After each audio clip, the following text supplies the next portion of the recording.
창사 6주년을 맞이한 나라의 TV가 갈수록 구독료 후원 성원이 줄어들어 운영상 최대 위기에 직면해 있으니 구독자님들의 후원 성원을 기대하며 방송 시작하겠습니다. 박근혜 전 대통령이 광복절인 15일 경북 구미시의 박정희 전 대통령 생가를 방문했습니다. 내년 총선을 8개월 앞둔 시점에서 4개월 만에 공개 외출에 나섰습니다. 박 전 대통령은 이날 오전 측근인 유영하 변호사 등과 함께 박정희 전 대통령 생가를 찾았습니다. 김장호 구미시장은 먼저 도착해 그를 맞이했습니다. 박 전 대통령은 생가 입구에 모인 수십여 명의 지지자들을 향해 일일이 말을 건네고 악수를 나누는 등 시종 일관 밝은 모습을 보였습니다. 이날 부친 생가를 방문한 이유에 대해 오늘이 어머니 49주기 기일이기도 하고 아버지 생가를 방문한 지도 좀 오래됐다. 사실은 좀 더 일찍 방문하려고 했는데 사정이 있어서 조금 늦어졌다며 걸어 올라오면서 많은 분이 따뜻하게 맞아주셔서 옛날 생각이 많이 났다고 말했는데요. 이 부분만 직접 들어보고 가실게요. 오늘이 어머니 49주기 기일입니다. 또 그런 날이기도 하고 또 아버지 생가 방문한 지도 좀 오래돼서 사실은 그 전에 좀 더 일찍 방문하려고 했는데 좀 사정이 있어갖고 조금 늦어졌어요. 옛날에 아버지하고도 여러 번 왔었고 걸어 올라오면서 많은 분들이 또 이렇게 따뜻하게 맞아주셔서 옛날 생각이 많이 납니다. 그때 그 인터뷰가 있었잖아요. 거기 나온 내용 그대로입니다. 노환으로 서울 종로구 서울대병원에 입원해 있던 윤석열 대통령 부친 윤기중 연세대 명예교수가 15일 오전 별세했습니다. 향년 92세였는데요. 대통령실은 15일 부친상을 당한 윤석열 대통령이 3일장을 치르고 오는 17일 예정대로 한미일 정상회의 참석자 미국으로 출국한다고 밝혔습니다. 대통령실 고위 관계자는 이날 오후 용산 대통령실에서 기자들과 만나 국정 공백이 없도록 가족장으로 하지만 대통령의 이번 삼국 정상회의 출발 시간은 조금 조절될 수 있다며 날짜를 바꾸는 건 아니다고 말했습니다. 부산 전체주의를 맹종하며 조작 선동으로 여론을 왜곡하고 사회를 교란하는 반국가 세력들이 여전히 활개치고 있습니다.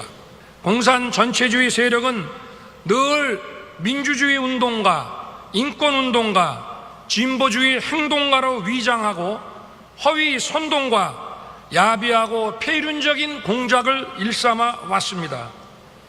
우리는 결코 이러한 세력들에게 속거나 굴복해서는 안 됩니다.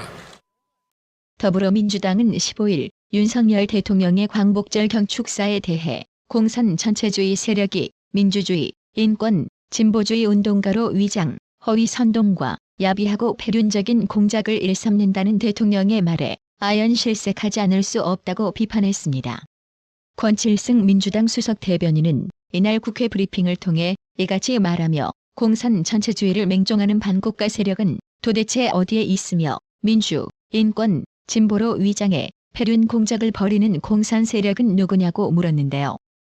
국민의힘은 15일 더불어민주당이 윤석열 대통령의 광복절 경축사에 대해 공산 전체주의를 맹종하는 반국가 세력은 도대체 어디에 있으며 민주, 인권, 진보를 위장해 폐륜 공작을 벌이는 공산 세력은 누구냐고 비난한 것과 관련 2023년 지금도 북한의 지령을 받고 반국가 활동을 하다가 적발되어 재판을 받고 있는 세력이 엄연히 존재하고 있다고 맞받았습니다.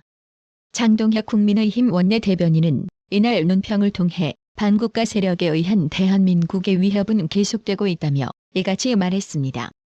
그러면서 그와 같은 세력을 그리고 그들을 비호하는 세력을 도대체 무엇라 불러야 하냐고 반문한 뒤 공산 전체주의를 맹종하는 반국가 세력에 대한 정부의 단호한 의지를 비난하는 이유가 무엇이냐? 눈에 보이는 반국가 세력을 없다 하는 이유가 무엇이냐? 더불어민주당이야말로 어느 시대를 살고 있으며 도대체 무엇을 보고 듣는 거냐? 고 비난했습니다. 장동혁 원내대변인은 명심하기 바란다며 선열들이 목숨 바쳐 지킨 조국, 대한민국은 누가 뭐라고 해도 자유민주주의 국가라고 강조했습니다. 잼버리는 끝났지만 잼버리 사태에 대한 책임 추궁은 이제 시작됐습니다. 전 정부에서 유치한 행사라는 점을 겨냥하는 국민의힘과 현 정부의 준비 부족과 운영 미숙을 문제 삼는 민주당. 서로 상대방의 잘못이라며 목소리를 높이고 있는데요. 이에 해당 기사의 한 네티즌은 야영지 폐수시설은 군인들 정도가 반나절이면 완벽하게 만드는데 전북은 6천억 처먹고 5년간 폐수시설도 안 만들고 뭐 해서 마치 돈과 밥만 수년간 배불리 처먹는 백수 새끼가 자기 왜 이렇게 만들었냐고 가족 탓하는 수준이 딱 지금 아닌가? 아무것도 안 한 주제에 왜 정부 탓을 하지? 진짜 상식이 뭔지 모르냐? 라고 일침을 날렸는데요. 그렇습니다.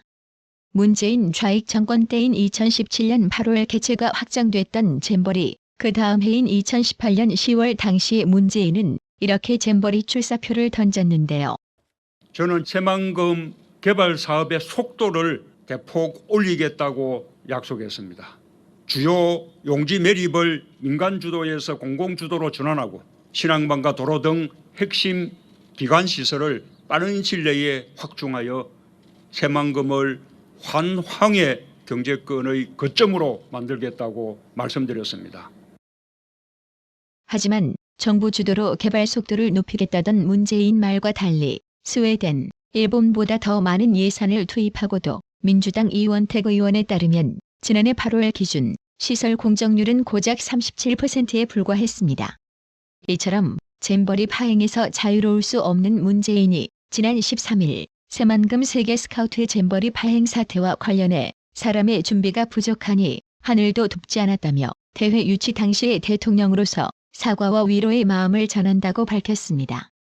문재인은 이날 페이스북에 새만금 잼버리 대회로 우리는 많은 것을 잃었다. 국격을 잃었고 긍지를 잃었다. 부끄러움은 국민의 몫이 됐다며 사람의 준비가 부족하니 하늘도 돕지 않았다고 적었습니다. 문재인은 또 새만금을 세계에 홍보해 경제적 개발을 촉진함과 아울러 낙후된 지역 경제를 성장시킬 절호의 기회라고 여겨 대회 유치에 총력을 기울였던 전북도민들의 기대는 허사가 문재인의 이와 같은 발언에 뻔뻔하고 야비하다라며 특등 머저리의 존재만으로 나라 국격이 바닥임을 보여준다라고 네티즌들의 질타가 쏟아졌습니다. 특히 한 네티즌은 문재인 가만히나 있음 중간이나 간다고 크크. 네가 잼버리 개최 확정하고 호남 좌파 지역에 선정해놓고 5년간 뭐 했냐? 윤석열 새 정부 들어 작년에 언론에 나온 게 시설 공정률 37%밖엔 진행 안 됐다고 나왔다. 어떻게 그 죄를 새 정부에 떠넘기냐? 오히려 윤석열 정부가 나서서 기업과 대처하고 조기 철수시켜 다른 곳으로 옮겨 세계 천사를 받고 있다. 네 주댕이에서 뭔 말을 해도 넌 이런저런 적폐 정권이고 수사받고 빵에 가야 된다고 상토했습니다. 노무현 전 대통령 부부의 명예를 훼손한 혐의로 재판에 넘겨진 정진석 국민의힘 의원이 검찰의 500만 원 벌금 구형 요구에도 서울중앙지법 형사 5 단독 박병곤 판사로부터 1심에서 실형을 선고받았는데요.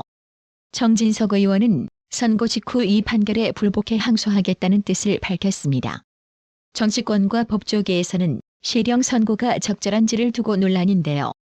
통상적으로는 대통령이 대상이거나 구체적 허위 사실이 있어도 공인에 대한 의혹 제기를 폭넓게 허용해 무죄나 비교적 가벼운 형량인 벌금형이 선고되는 것이 일반적이기 때문입니다. 근데 말입니다. 노무현 전 대통령 부부 명예훼손 혐의로 정진석 의원에게 징역 6개월 실형을 선고한 박병곤 판사를 검색해보았더니 검색이 안 됩니다. TV조선 단독 취재에 따르면 이 사건을 배당받은 박병곤 판사가 선고를 앞두고 자신의 개인정보를 삭제해달라고 법조인 대관을 관리하는 곳에 요청했다고 합니다. 법조계와 정치권에선 박병곤 판사가 과거에 썼던 글이나 SNS 활동까지 화제가 되고 있습니다. 박병곤 판사는 문재인, 유시민 전 노무현 재단 이사장 등 야권 인사들을 대부분 팔로우하고 이재명 민주당 대표는 오히려 박병곤 판사를 팔로우하고 있습니다.